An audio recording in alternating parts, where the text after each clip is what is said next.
Joined by the Irish DMR team, who just finished second under the old world record with a 9:25 performance. Declan Murray leading off on the 1200 metre leg, ran a 2:53 performance, handing over in, I think, second place, third place. It's right between third and fourth, probably. Yeah. How'd you find it? It was tough. Really got after it. Just kind of tried to put myself out there, get myself in front, you know, in the lead pack, and kind of get after the record there. So when handed off right around 2:52, 2:53. And really just was trying to get things going and put us on pace to break the old world record. Cool. And what's next for you after this? I've got the Milrose Games 1000, so hopefully go for the Irish record there, get under 220, and then got to run an 800 to get the European qualifier after that. So. Cool. Well done out there today. Cheers. Move on to Brian Gregan running that second leg, 400 metres, 47 seconds. What you make of it?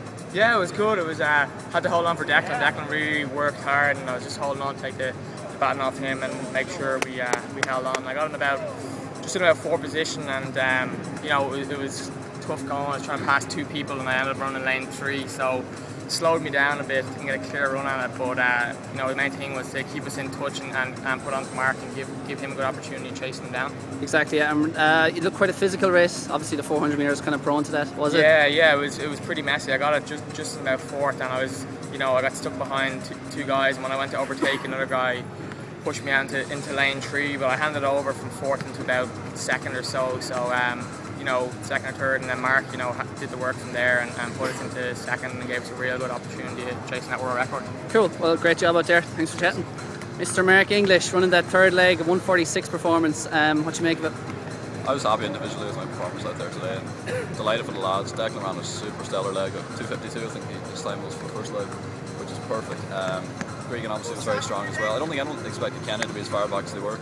So my job whenever I got the baton in 3rd place was just to kind of run as even as I could and run my own race and make up as much ground on the States as I could so that Leonard would have some chance. And fair play to him, he went after the American guy and actually made a race of it. God knows he might not have run as quick as if he didn't, and it made it a great race out here for everyone. So that was a great event, good to be a part of world record as well. Yeah, and what was your strategy when you took over the baton? Was there kind of just a gradual, basically like running like a time trial? I would see how fast the guy who was just ahead of me at the time would go off, and if he went off really slowly I would obviously overtake him, but he went off at a good pace. He went off at the pace I would have ran if there was no one there anyway, so I'm not sure what my splits were, but I would guess it was something like 52, 54, yeah, which is what I aimed for whenever I went out there, and it worked out well in the end, you know, and you know, the lads went under the old Irish record as well, so yeah, you can't really ask for much more out there. Cool. And when do we see you next on track? Probably at the Birmingham indoor race. I might race before that, but I've not confirmed yet. But that's going to be one of the big races of the season for me. You know, there's a few good guys in there. I think the British lad Saji's racing, so it's going to be a great opportunity for me. I missed that race last year, so hopefully I can make amends this year. Go out there, get good practice for the European indoors in Prague. Cool. But overall, pretty happy with how things are going anyway. 1:46 performance on that road to Prague. Yeah. No, listen. I mean, I don't want to overcook it this indoor season. It's just about doing enough races to take over until Prague. And I want to go out there and be competitive. There's going to be a few lads out there to get revenge after the Europeans, like Lewandowski. I saw him race last night in Dusseldorf. You know, Saji's obviously going to want to get some revenge as well. So, you know, it's going to be a competitive European indoors. There's going to be no slackers. And I'm looking forward to it, though. You know, it breaks up the whole winter season. Cool. Well, great job out there today. Thanks. Chat to you soon. And as soon as he stops kicking his pink football, Mr. Kieran Anchorman O'Leonard, 3:58 in that final leg, brought the team home in 2nd. Seemed like you went out hard to try and give yourself a shot and close up on the American. Was that the kind of strategy, just get to his shoulder? Yeah, just try and be competitive, really. It was tough. I got the baton a bit back, but the guys did a great job. You know, the US team was really, really good, and obviously I think they're a little bit sharper, having raced a little bit, so this is most of our first go out. So I didn't know what to expect coming out from altitude. I was like, well, may as well just be competitive anyway and get after it, and I went out really hard. I think it was 54, 55 for the first lap. When you've been doing base work, that's really hard on the body, and 3:58 isn't really that impressive if you look at time-wise, but I think my fitness suggests I'm a lot fitter than that given how I ran it, and I was really happy with it. You know, I think everyone got really excited when we caught him back up, and that's what the sport's about, is making the races competitive, and glad that we could make a good race of it. In Ireland, we're back on the map, you know, it's good. Yeah.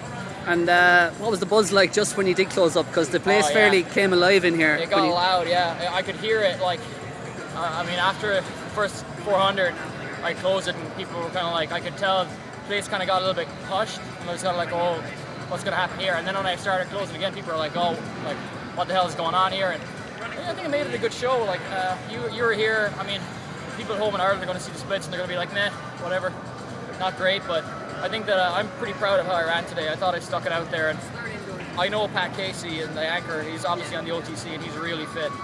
So I knew it was going to be hard. And he ran smart. Like he as soon as I got to him, he started widening it up.